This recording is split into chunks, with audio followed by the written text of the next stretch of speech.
Hi Dave, has someone been chosen to take Justin Turner's roster spot? We're going to activate Andy Burns. And what makes him the choice over McKinney and McKinstry? Just the versatility defensively, the right-handed bat.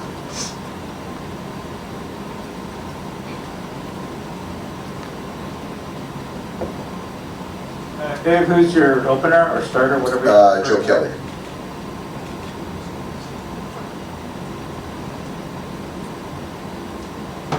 Yeah, we've talked about this a little bit before, but the offensive inconsistency throughout the playoffs, how much of a factor is Max Muncy's absence in that? It's certainly, you take one of our best offensive players, top of the order guy who gets on base, can slug, hits left, right, can kind of prevent any mismatch potential. So it's a void.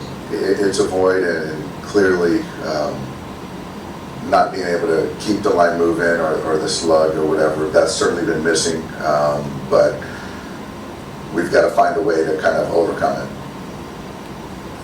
Dave, you guys have obviously been here before. I'm just curious if there's a message to your guys approach-wise heading into this game that you have to win today.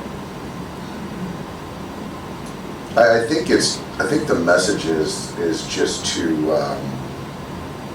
play every pitch like it's our last pitch, and I think that means something different for everyone. But in certain counts where we have to win a pitch, whether it's a take or a foul ball, I think it's just competing every single pitch, and that's on the defensive side too. But specifically to the offensive side is every pitch matters, and if we can stress them and grind and make Freed work, it bodes better for us. So I think that would probably be the message. Dave, we haven't seen a lineup. Is Chris Taylor at third base? Chris Taylor will be at third base. And Albert is at first? Albert will be at first. Did you shake anything up in terms of the order? Not really. AJ's in the 5, Albert's in the 6, CT will be in the 7, Belly will be in the 8. Trey's in the 3. Trey's in the 2, actually. I'm sorry. Seeger's in the 3. Back left. Hey Dave, I think probably a lot of people when Albert Pujols first got here would have been surprised to see that he made it this far. I mean, what have you thought of his contributions on the field and off, and what do you think of his chances of being able to contribute to somebody next year? I think Albert can do whatever he wants to do, and if he wants to play next year, he's certainly going to be a really good contributor to whatever ball club. You learn not to bet against Hall of Fame ball players because they understand what it takes to have success, and they understand how their body's skill set might have changed or diminished a little bit because of age, which that happens to everyone, but how to still be productive. And he's a winning baseball player, and he's been huge for us.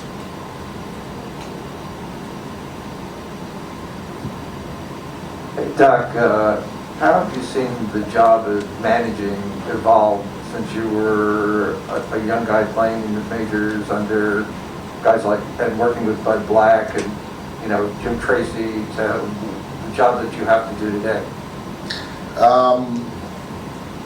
It's evolving. It's certainly, and I think that we all understand that, there's just a lot, there's a lot more information. There's people that have specific roles, and as far as specialization, and whether it's pitch design or the 8th quality control coach, and I think that there's just when I came up, certainly there was complete autonomy, it seemed like, I guess, and not that it's good or bad. It's just different, and that's just kind of the way the world works. So for me, I've got a lot of smart, bright people around me, and we got a lot of good players. And so I guess, like all things, Barry, things kind of continue to evolve for sure. What do you think of the fact that guys like Snitker and Dusty have gotten this far?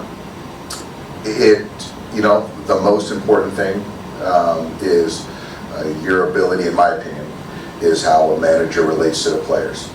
And Dusty is at the top of the list, clearly. And so baseball's still baseball, and to get players to play to their optimum ability, that's the goal. And so I think Brian does a fantastic job. I think Dusty does a fantastic job. Thanks, Doc. Any more questions?